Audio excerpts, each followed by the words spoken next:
umat wan una buri joku ben ke kaja de unu ben uba mat ke mat na meditio ke siang menini di siang ba siang wok angwen ngai maka muja wa baken di siang poin mene anyi poin di siang wok bich o ponya di siang o di siang poin mi siang wok bich ba poin mene ko ba kare kwan ko ba kare kwan wa poda bole ke ponya mene ni wa poda bole ke ponya mene ni ke siang wok bich mena dong ngade gejimena arikon aikon akop yan kiwun ba koba nyel nying chola met kenya jagen ke potri wanga jagen ki run piar widangwen maga beda en yang e jag kuchwa kane jaka runedi de da run ma ba piaru dangwen ma bede ma mo ke chip ke polokon kini en o bede nuto ne yang lao ka bol kanyini o jak mi ko chane no ka kanyi chat ka kadin boli o ko kene ko ba rod mana bi ba rod mego kanya ben rod mego nenin kini o met a chok nyingon ba nene kanyini ama ba gwede kini dan mana bi a bede kobo met me nganyen pokon ke kobo kwan gitmena ayudian ba kene ye bang kwan wa banyu kwan ketiel magir jamben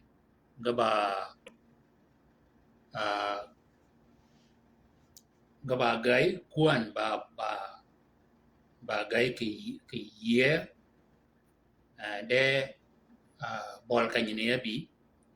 bol ka je ponyo ke kobo kwan ke bere tienga ye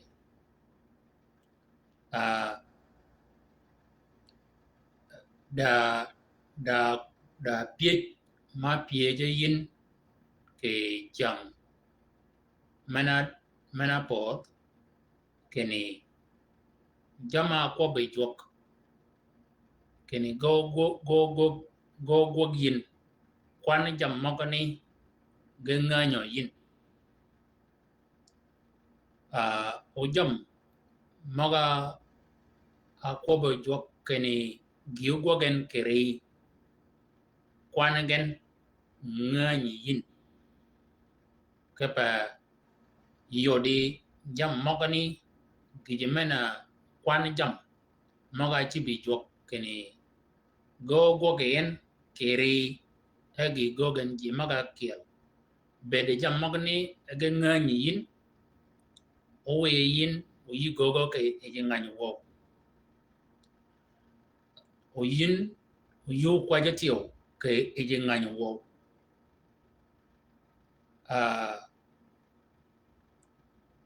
ba gije matek ebede mi kwan ke bed mie waji maga ye tielo gwed aryo not ma gwed yan o ba gij madoj kene tielo gwed magani o yi dog reken o garang yin ke yuwan ke re wanya mal waj mena gwed e pol gwed tieng korontos gwed piar wida aryo ke kwana kel kidi kwan piar wida kel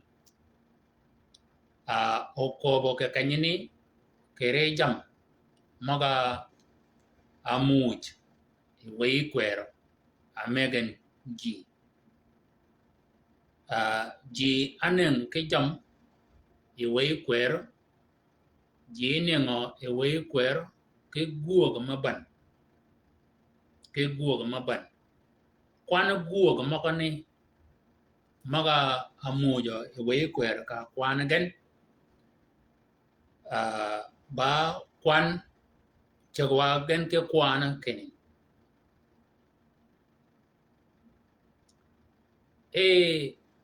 akyal ke wanyene akyal ka kanyene akyal dan mane yo akun kene dan mego ka choge ke miero ka chogen ke luobo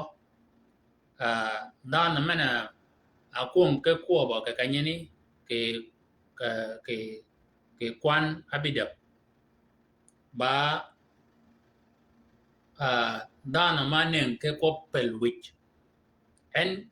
ka koben gijamana megi ba pelwich ke kwop ba pelwich ke kwop ka koben ko ka pelwich ka logan loka pelwich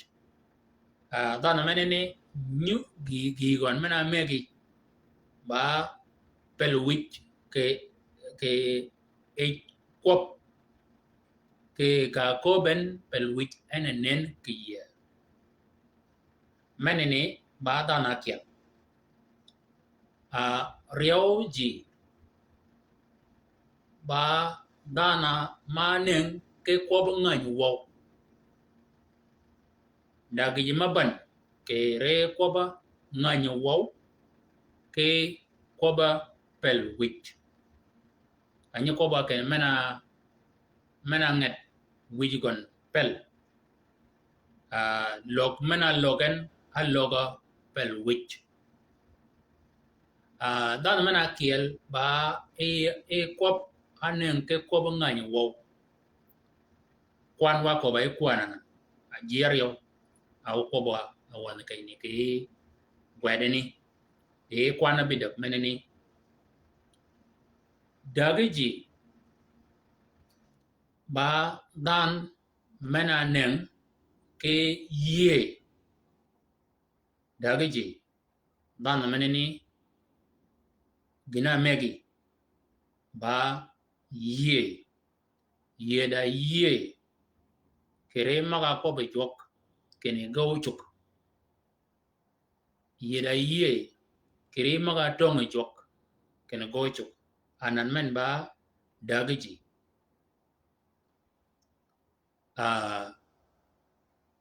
ngweni ji dan mena ba ngwen gen maga ba kwana kanyini ngweni ji wa ko ba ko bu kwan wa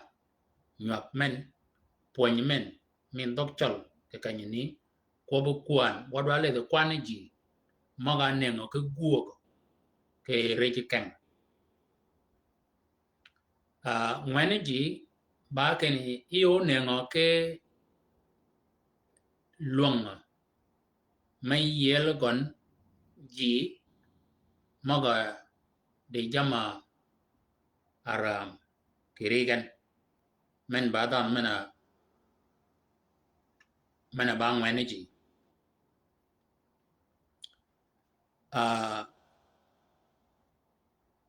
mogani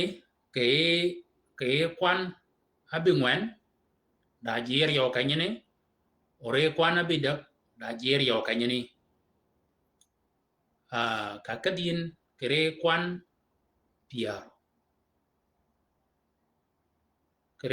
piar cha kobo ke kanyini keni dana mena ba biji kan biji ji omega ngo gimena megi ba gwok ke ginga yeda long me gwok ke ginga mena megi mena ba biji kan bi kiel jam maga mujo chok ke kanyini ba da dan tiyo go mana megi ba tong ba dan mi tong go kon ba go ko tong menini ba bi kieleji dana mena ba bi riogen bi rioji ke e ba dana me ngije yeda ngije kene wayo chu ngijo ke yeda long me ngije way go kon ba ngije way mogani ba way jok a way mogani pa way jok bena go kon mena wegi mene ba bi rioji bi ngana ba bi dagaji kanyini ba o go gina megi ba kob ke dok maban yeda luang ma megi o kob ke dok maban menini ba luang me kon ba gina megi menini ba bi dagaji bi ngwane ji yeda gina megi ba logo kop maga kop e dan mena ko dog ma ba lingi ji o ko magane gi lunyo en kilok go lunyo en ki ya liegen kena ngo awong e da mena ko men alidi ke kanyene kwana jam maga mu e wei kwero ke kanyene kwana gen ke e wei mena ke do kwana gen ba abingwen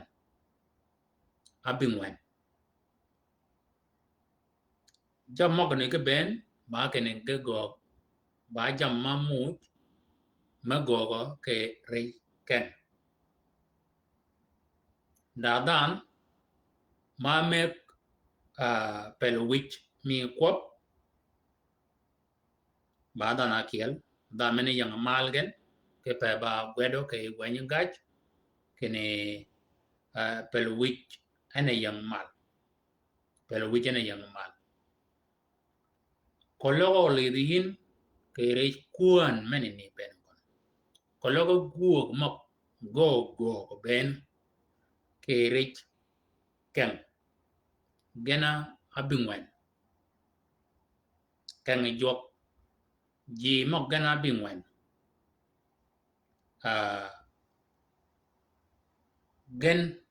gena abingwen kwan gena abingwen kwan gena abingwen kologo ge ben geno do ke ken jok ken mene ni obeda dingo ken mene ni obeda di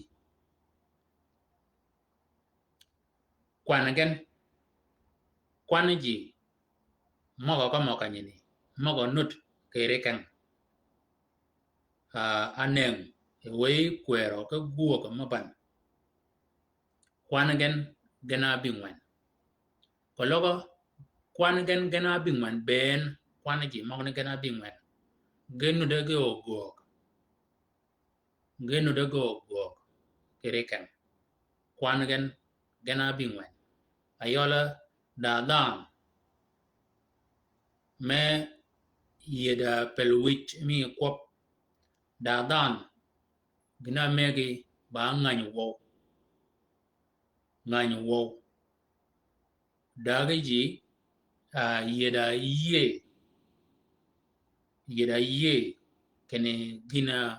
ater yeda ye ke maga ko be jo kene magni ba gana ke ba gwok ji magni gana bingwan genut ke orjo mene de yin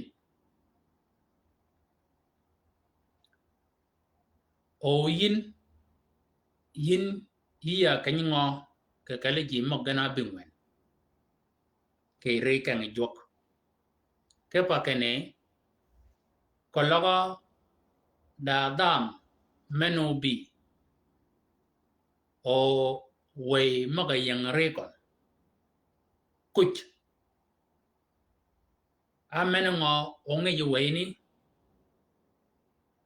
ji mo ni bi e kan jok dana mena re gon de we amen onge ju we mo ga yang re ji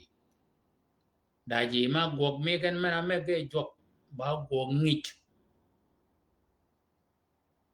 o ena gok yesu chianga kaden sanagok ayur gon jala mego rego da we cho kanya li di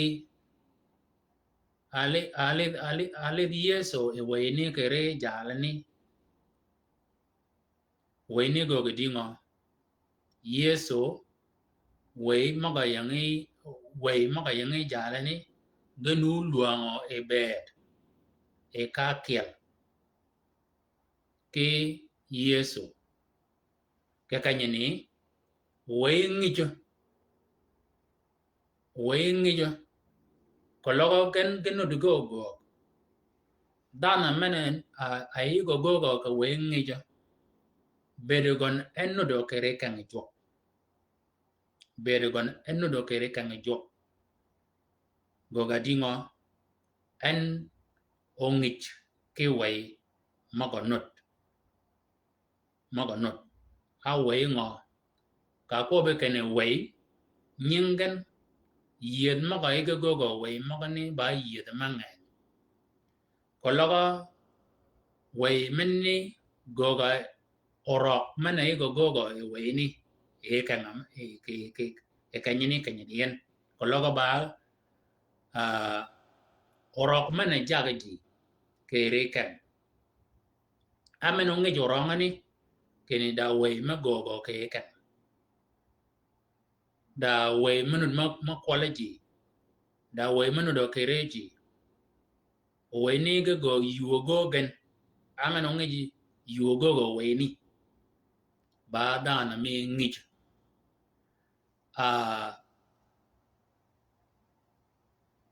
ji maga de jamara mo kereken ka ko be ke ko ba ji maga dwado ken ge yel e da ji ma dwado yelo ke re juwe da ji ma dwado yelo ke zirumo da ji ma dwado yelo ke redel anan dana mena nen ke go ke ginga ke dan mena nen ke gini mi yet ka gogen kielo anan ka gogen ka bergenu do ke yeken mene yakoba e kwan jam ma no do ke ken akwa be kanyini kwan gen ba abingwen wa abingwen ni gwede di ko do chop gwedwa abingwen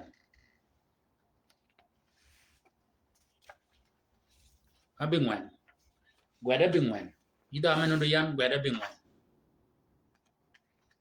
ngani ko wop kene abingwen ngani de ni gwede di abingwen ni gwede di abingwen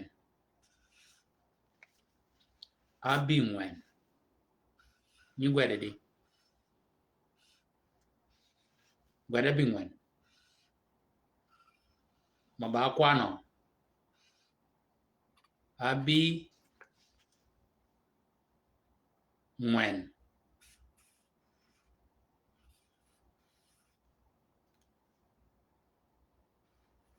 ngwen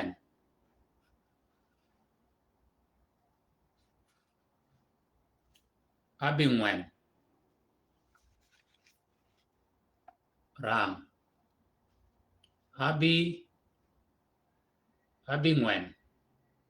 abingwen ke kanyini kwana di maga no de kanyini kwana jamong ne badi abingwen gwede bingwen gwedo le dia kanyini gwede bingwen da chol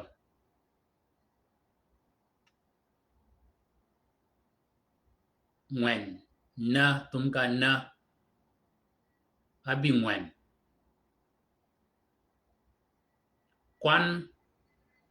kwan ji maga neng ke guogo ke iken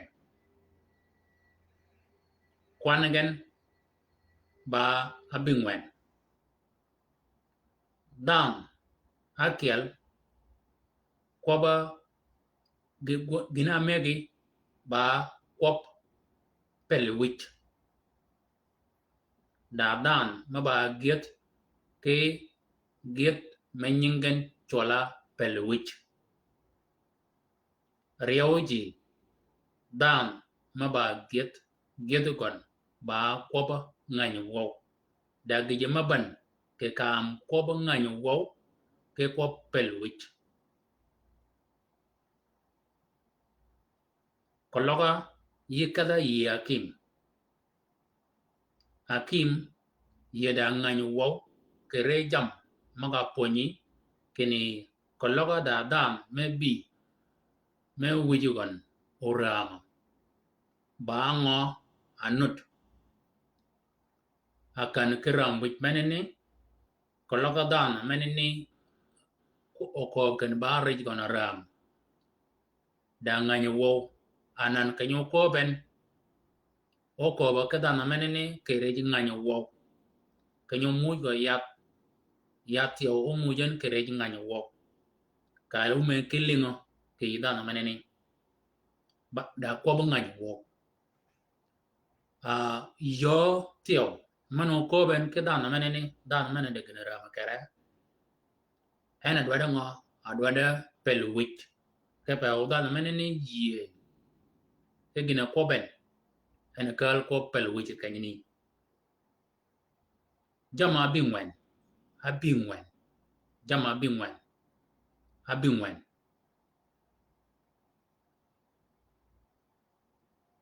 ako ba kanini kwan jam mong ni ba abingwen kologa jam ni gana abingwen mo genut ke re kan mene de yin kologa re nganyin kaji nganyin pada ngany kaji kedwan de yugok kere ka yugok iba chibo kaji ai yang kaji yugok kaji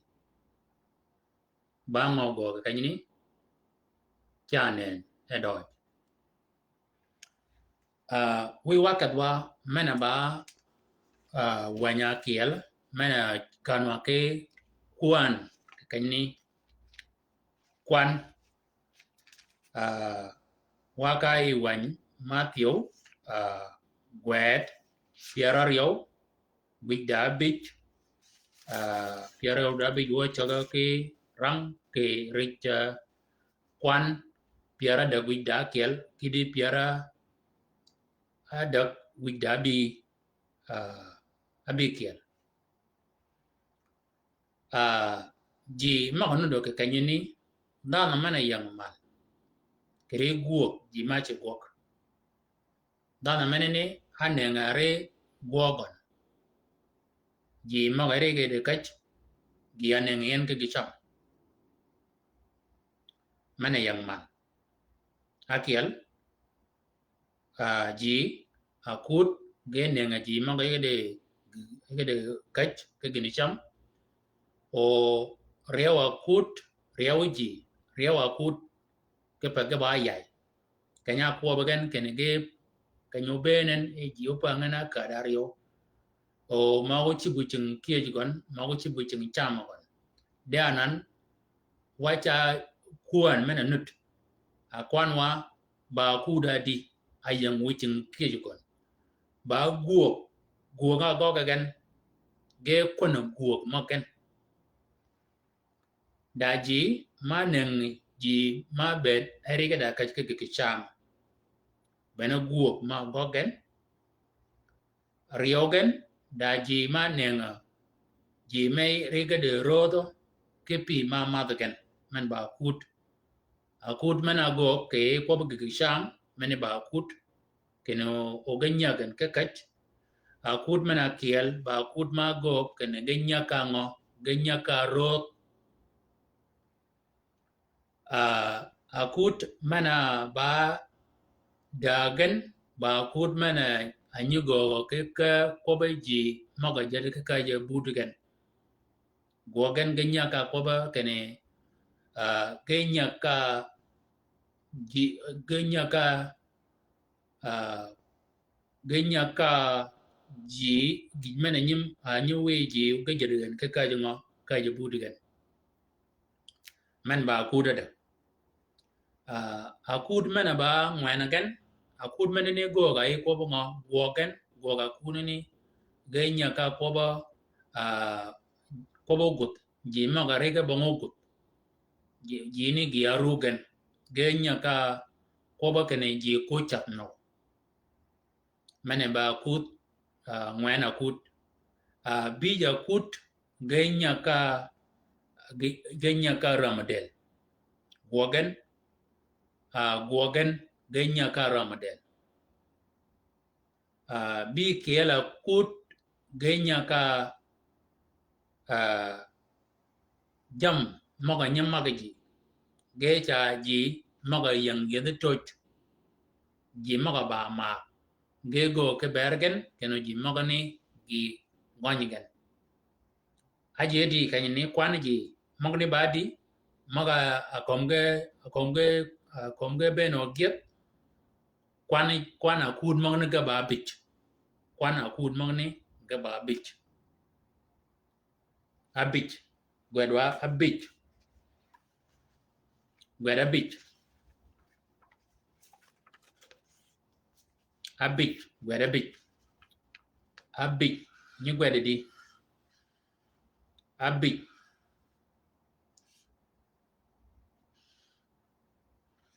abich nganyin ke ko ba ka do chol de gweda kon gweda di abich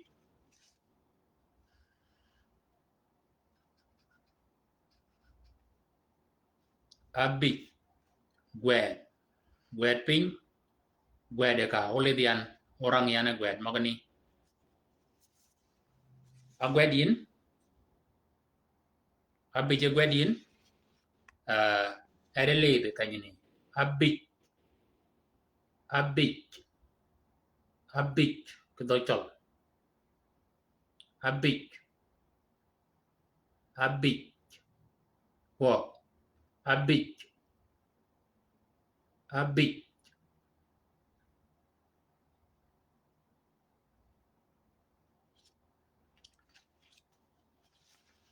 ka wabiwa ka boga kel ke kala akut magani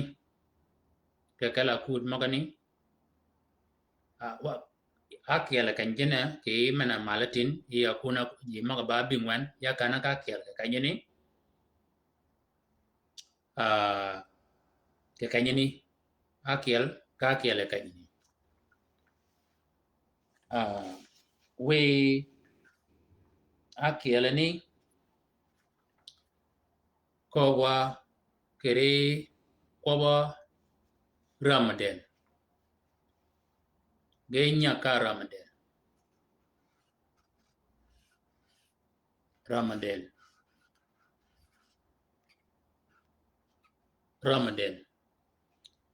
kolawa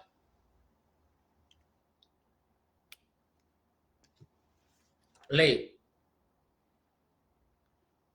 akuda kiel kwanywen akud mane yuwan mi mal wach mane ko ba de akuda bingwen mane ngagu ga bingwen o wa akuda bich ke reja wan mi Matthew ba kwanywa akuda kiel ayola akud mi ngo akud mi mana nyak ramadel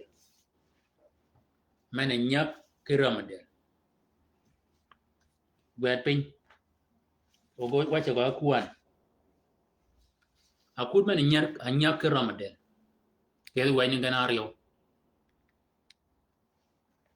kologo nyak ka ramadel keje kanga jwak kologo nyak ka ramadel keje kanga jwak da je mayel kere jamo ramadel gen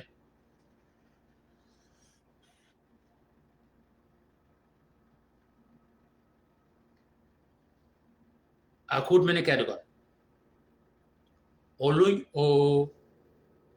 aji dingo obi kunende kanga mene ni kanga mene de dana manut me gogo nganyen luang mena chip jok krikon ba luang me yeliji maga de jamara mo kriken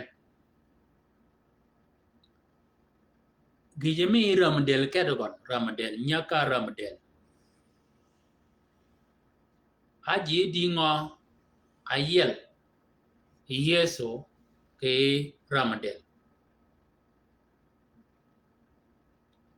kologo kanya de dano menene kanya de kanga jok menene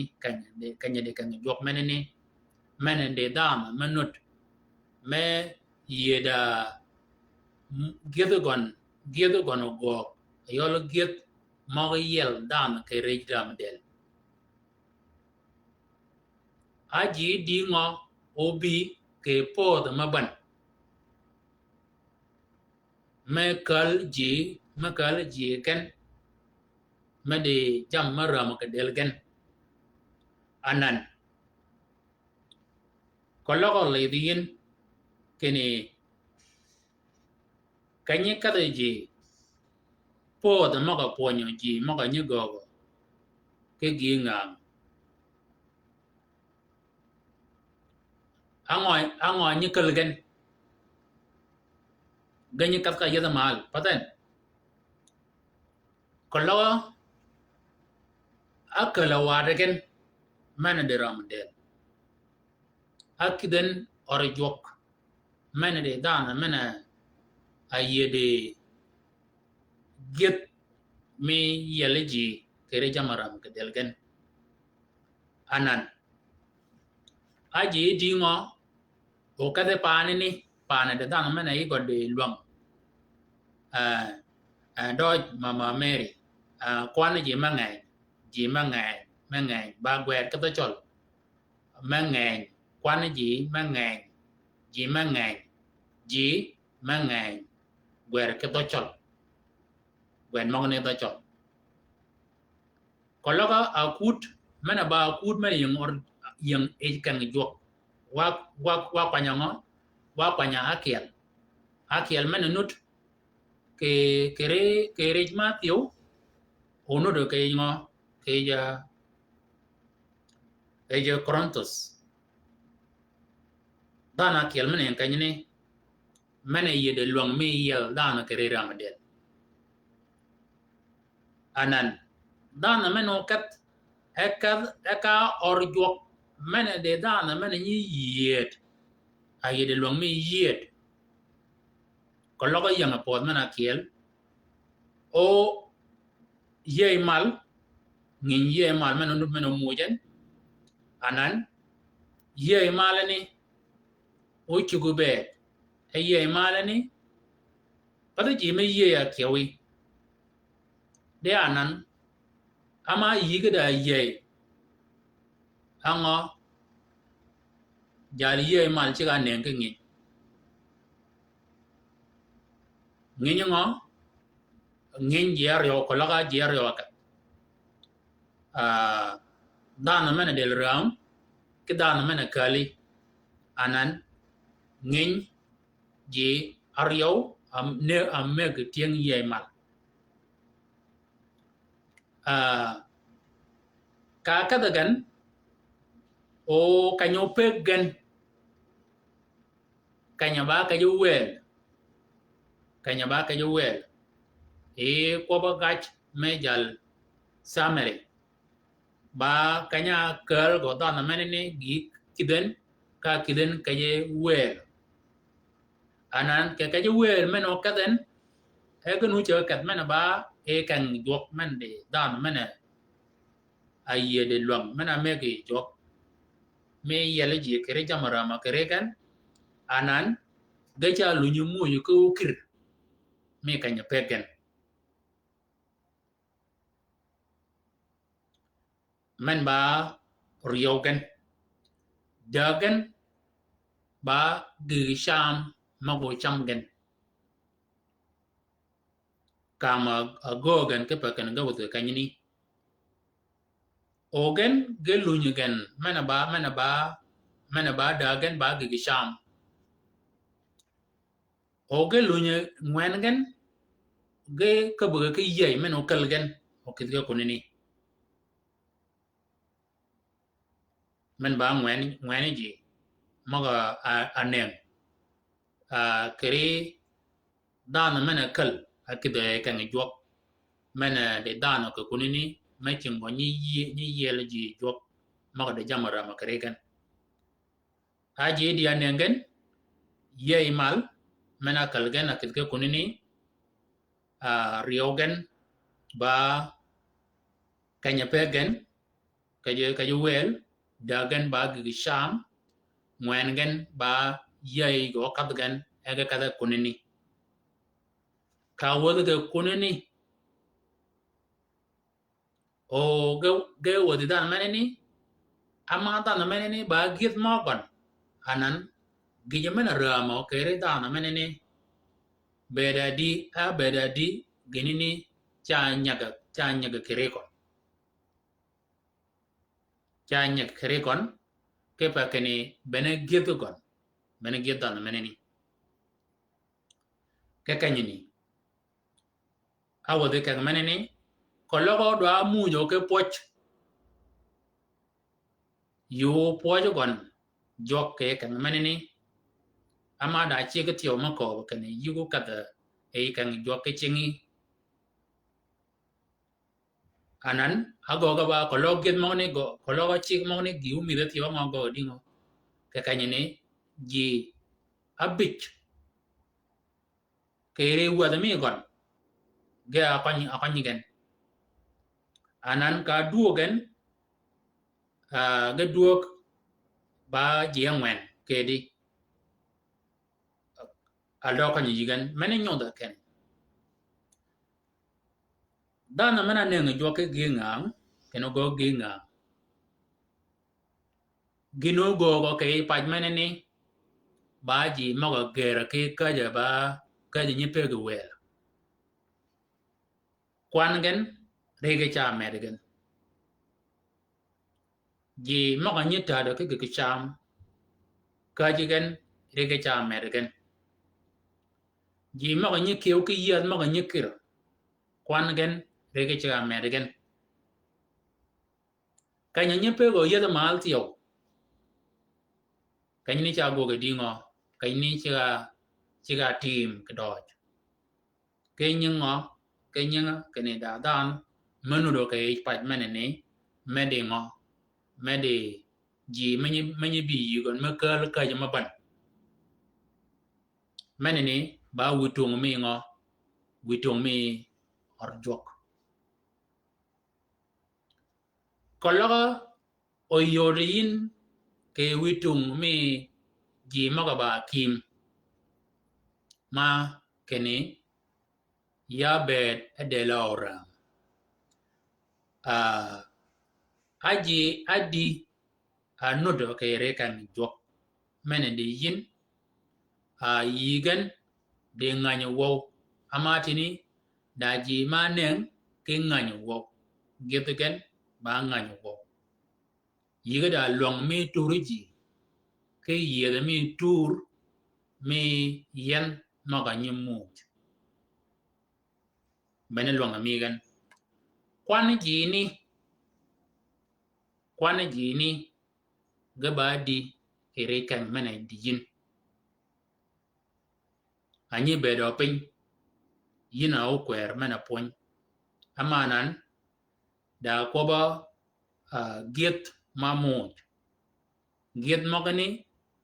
ge muje ke yedaryo da yed mena yel dan kere gina ramen aram kere gon kere del oda yo mena yel dan ke gina ram kere gon ka yel ka jama ba jama kel kere jama pip jama gogdam anan ke witung mena ba witung mi akim mana ba kim mo nyugo ba ni che wet kwana ji maga ba kim ki ye ga ba dingo kwana ji maga ba kim ko logo chi wa kene chol wede chol ke nyole chol a dingo anut aba kim ke chi pin chol di chamtin ke pa ko logo kwan gen oyodo iwa beno kene ko logo chi wa kene ye da kim nyol chol ke wede chol ma kwan gen ba kit akel yo kit akel yo ege yele jama ditigen ke or gwed maga gwed gen ge yele jama nyiramo dele ji jam mogoni jaga ke kanyini akamal yeda uchugo bedi kene chibi kene da na me jaga ke yel gina abalong mena megi ochol ke nya chol mena balong mena megi jaga kanyini akamal bene gwokon ochol menene ke nya chol menene mena ngany wo anan en ba giet ke pechol en ba giet ke pechol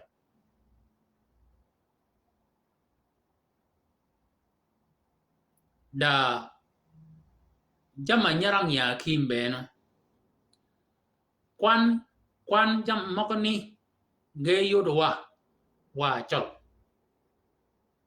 wede chola di ke nyole chola di arang ayiga de ngany wo ayiga de luang ke pa kene ogenyagen ke ramadel mena ago kere agogo ba goger ke del mi ba ben kon gine chola ana ba gogo a wede chola dingo a ginarangen ba rekdan nol chola dingo arang jam del mi dan kwan ga ba dingo kologo jini ben go kwan wa go yodo wa ka ge kibwa pin ka ge konyo iwa ka ge goga ba ge na turwa alidin ka kanyene gen ke yo mana turgan chol anan giet mana yang ching chol kada yigen o ba cho giet ni ko cho ga yigen kadegen de poda kiel kanyoling gan kenida o chol me ba nya o chol a nya chol me yede luang me yeldan ke generama ke delagon anan gaba manu don manu kel jigen kagi kel ge ngo kel gen pod chol karuma ji magne ke kwan ayolo wa ben kene wa ayang orjok aji dingo anengo joke get me yele ji kere jamaram kere gan oguog mogen go korwa dingo oguog mogen gwogen opat ke yodier ango ogwogwa ke bergen ke pakeni ogwog mogani ge gogen ogen wodge min gen ke gwog meneni ango ogwogwa ke bergen o koloko ge bogotio ke kan jok ango ogwog ke kan jok ke ber keno o jam mogani ge bergen no ke kan ke pakeni da ramadel manut ma ba gwedo ke rewan ma ba yele aki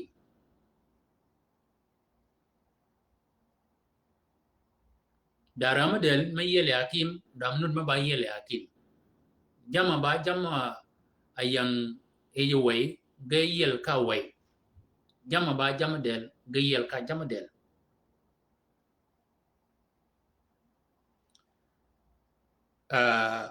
manini ba kiel mene wanga kene mena ji maka yang orjok ayol wad chol ke nyola chol maka yang orjok amide kang jok gadwa de pege pin ore ke tim ke dot kini ke kala jam maka nyemu jo e wei kwer ba yele ji kire jamara mo kire ken anan jam maka ni ke bagok apa ngo cho ke bagok kwana ji yot kyo aji di ade long menini ogo kire ken olunyo ben kene ji maka nut aba wad chol ke nyola chol maka nyebi nye beda pin ke ba ji maka mago ka ja ko gan kwan ji maka ba kim ke re jag mana jag patch haji di ngo anganya wo ke jam maka nyira maka del dan nyira maka del ji ogu luang ken ki ngo ki yela hanan ka rumi ji ke ber maka ni bede patch ada ki madoja kere chukon bede patch ada ki madoja kere chukon paj menini chiga ting mal ya ki menini nimi ka nganyu wen kene po de magir ke kom lab di changtin gengan ke ngo kere hakim moga yang yede podane pa chiga tingen mal po de chiga tingen mal nyin po chiga tingen mal oji moga yang ich po ti oge chiga gido kere hakim menini ke kanyini ka ko be wan matio ken ya bede de la oram mani di siang bagi pin medwada ramo e chol ke kaje de gen benu ke ye ke kom lab da kim menye bede ba kim mi jak mana jagaji pada kim akia akim me ban guok mo ga ban ke pot mo kom lab bong pach me jaga jago ke kom lab me ye bong akim jag mene ja ke pach da kim ma ba mo ko ma ba chip ko loga kim mano gogo kere rechu mo gogo kere wangon mo gogo kere legon mo gogo kere chingon mo gogo kere tielgon mo gogo da kim ma ba chip ke yigen ma gogon mana mege aba gogon mana nyichudi ke po ma ke no gogo ke bere ngo o ana ngan ana nyitur jak ana go ke ber akur jak ke witunga kim ka mogani girl wagen chol yi chol darat anyol chol adingo ke wad chol adingo di sangtin aba kim arumo ke ber ke ne orat domagan ke witung go ga kim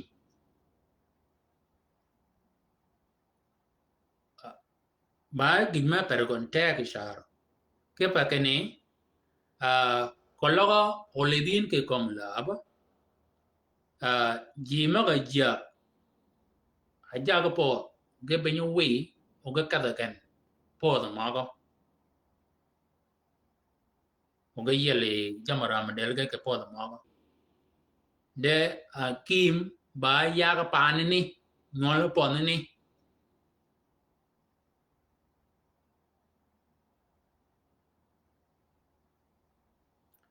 ke kanyini wuna wadi chol ke ngol chol kenyin li duen kene wipin ayol rot hakat be turo e po the mek pe the wun benyi meat pe du benyi chiam ke pa magani kene dana mena ba wich aba ngi mi wun turo je mok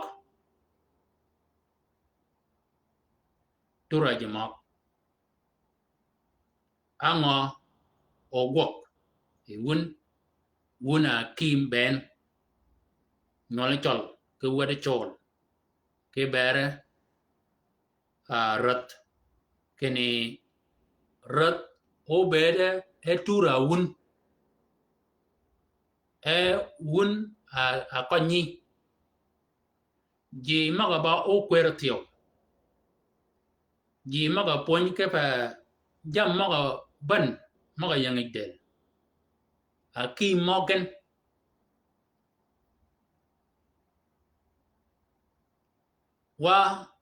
wa ben arum ke witungni ke pa kene pot nyiting mal a ji pot o giet maga nut ke pot ke pa kene go ka the work go ko ra ji pot o ke pa kene o pot giet e jok kere giet maga yi maga pona kiel magni tio de go ga ji pot de pech maga pie je wun u ben kene ba gin ma doj kere nenu wun kenyo lidu wun kene rot turo wok o wun a wadi chol kenyo na chol wunut uba kim kunyo mi wun kachingun agon ke kanyeni nganyo wo mi wun agon ke kanyeni kunyo mi wun longa mi wun agon ke kanyeni kepa kologu uba rumo kere mokani nyol maga kalu mal ke witunga kim go dida yimen orien ke pinchol ji ma odu mal ege ngany go ga kim ke pinchol go do mal a chingun wuna wada chol wuna nyol chol magar a yudi ngany wo mi go ga kim gwongane ba wuna ting mal ke ji gwongane ba wuna ting mal ke ji o ji dwada rumo kene ke kana mena de wun aji dingo aba kim o kanyo bene da ji ma ba pan o go kunyigen be da dingo emogani ke pa kene ka kwanwa genetin yed mal kologa pach e yugo da dam me chingo yel ji joke jamara madelgen ke witungi ngang umie mayom Peter mayom ke mama Loshia mama Mary nimi ka lingi tini nimi ka kobia tini kene kologa pach reji goda kim me nganyo wo panini chiga ting mali akimeni kologa dadan ma banga de kobe jok manengi jok ke long mi yele je ke dem ram ke delgen ji cha dona panini o dana menini pani chiga ting mal ji me giri chiga giedo kere kon kayiyet mal go chiga la nyen ka ji budo ji tieng ba ji ma ba wel ani chola ba fana de ka ni cha chuo ke cha ber ke ba kene da ji me yige de long de ko ba kene wa kwan de chiang wa de chol ke nyola chol maga rang ke go ga kim kwan ge ba di ke ka je de ken gado da kwan o jama arangan tio gado da yod a jama di arangan o konyo kwan gen o yodwa kene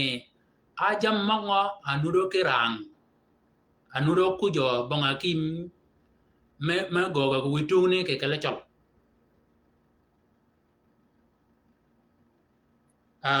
ke kanya de yin mama loshia ke ka kumia Peter mayam Peter ke kanya de yin akim nganyin ke no go mo gaban padan o kal da ki menut ke bergo de nganya wo menini mena yudo alidu ke kunini ke pot mo de won nganya wo menini do do lunyu ke kal e pode wa uting pode mal o pod mia uting mal e wa kere nyole wa dwara gwo kene anyole adingo arang ke gwo ga kim o anyole adi ke kanga jok ayige de long mana me ke jok me ko bi yele ji ke jamara kere jamara mo regan kere way kwan ga badi wa ugo kiel chat wa ke dier wa ugo kiel ke pa kali ke tini ke wanya menene da jie pingwen menu do ke kanga jok yida gwo maban o ji maga gide kanyini maga ko ken ga ba gid yida gwo maban de mena kwanwa kanyini yanan he ba mi kuan ba ko ba gwo me ngana yele ji ke ji maga jamara ma delgen yeda wede chol ke nyol chola dingo anga nywa di siang kene ga ba kim kologa da kany madwa odwa ke yen maga ni yel jama de ram deleji kanyini ba kanyongo o amak ngo o kada ba gwo ngani wo cha kirkeji mago kelwa po na kiel ginyimani do da rom do da rom do da gwo o nyol mago no do ke nyol maga mago yang ko da tiyo ke kwan ge ben mago not aji di kalgen arama ewa kini oga kada gan oga gwede gan ke gwoga kim ke kaje ni de ji anyi de didman mayang ma oga kada ga didge kunini oga duogan ba kon e pinchol gero da kwan gero da dom ber ga dwa kwa jo ke jo menini pergon tek menini ana we mogni ke chung ya ke kanyini kene kanya lingi ji kene yeso jal nasiri cha yedo ke ji don ke mir mange kanyin nasir ting mal e menngo yeso kaji dogo yedo mirgen age kadka medipio de wa apege pin wa kwan wa anan ajama di kadwo ge chenge kere ram del mena chobo ke ber tien kale kanya or wagen kaje de akim ke komla giedni de choga rik pinya gied mo kada wok gedi choga rik pinya wanan tio aji di ngo aruch ya kim ke kaja kidigen kunini aji di je kwan gana di aruch kajini kologo de bed ewa yeda je chat merumwa ke tim wa go ke bergen o pergete go ke ye ka de tan madoda kon ba gen o konni gen o bergen ngani wo ken menene ba wanga o ba yana go ke bergon men ba kwaya ba yana go ke bergon menene ba maya menene ba nyimya menene ba wia menene obomia men ba nyimia yana go ke bergon yana turi ke ama ba buda ama ba buda budlot mia yana kanyi de menene ukale e ko bango kere ko ba kwan waloga ba kwan yana ko ba kiyen yakuyo kwan akim mo chol ba di wade chol maga ba kim ke nyole chol maga ba kim kwan gen kuchian de da nyana kiel mangani ji ma ba nya chol dictor of awil ba nya chol mangani ke na kunyi ke kuny maduong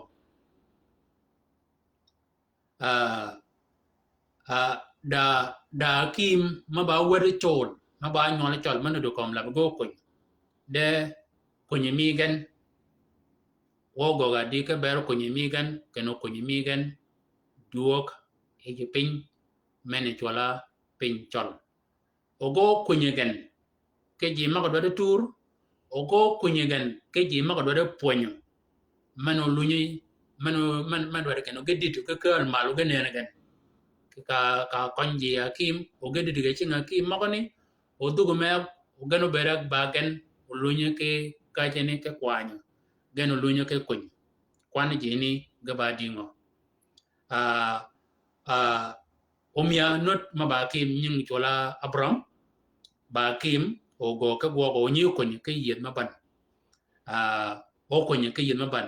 da ji ma ba kim ke ka ni ka ja de gen de wa ben adwa da rum kene wan jok cha kop kene dan ba yet de kwan ji e ma ga ba kim ke pa kene ke nyo kwan wa gen worum ke pa ko ba dam gen ke nyo kwan wa gen wo yodwa kene ke dier da ji ma dwa o ge ki dor gwe o ge de gen ke pa kene ge yemani ni bogo ke kali bogon ke ye magani kala e ko ba kwan apa ngo kala ko ba kwan ke pa magani ko logo yu be da page magani go kalin de ka kanyene ket wa kwanya gijakel wani changang kanyi lingwa jub kenya dana taw ke oriat kenyen kene anen ke yam bayan ke gon dana taw ke banga bere kene bongien manga yat ken dana taw ke banga bere kene bonga ki manut ma bere chak madami wani biya wa ko ba kene jogana mu jogana ka ongo kechinge nude gwo ko ye ngo kechinge nude gwo ko ye de kwani chola di chiang kwani chola di chiang do piechen wede chol ke nyole chol maga rang ke gwo ga kim aba kim kwan wun nganyi wun riwun nganyi wun ongo rom wun ke bera pin chol e yor jok ji maga neng jok ke luang mi shedi jam maga ram ke dele ji wuna peji mo kan jok maga ban kan jok maga ban ben ami de kan maga ni kwane ji maga ni genga nyo wun ongo go wun ke bergen ke pa ken oge kunyeden gen chat ge yanga kajiken ke pa ko loda da no man neng jok ke luang mi keni ka kwajen ka dana mana de gine rama kare ka gine ni okat anan ango agogun ke berda na menene ke pakeno o gwongne bede rungo yung re gwongne ay goro mare gwongne ay chwaga manyini ango agogun ke berko o kologo bagon ango agogun ke pa ogog menene be da menene bede not mi mayong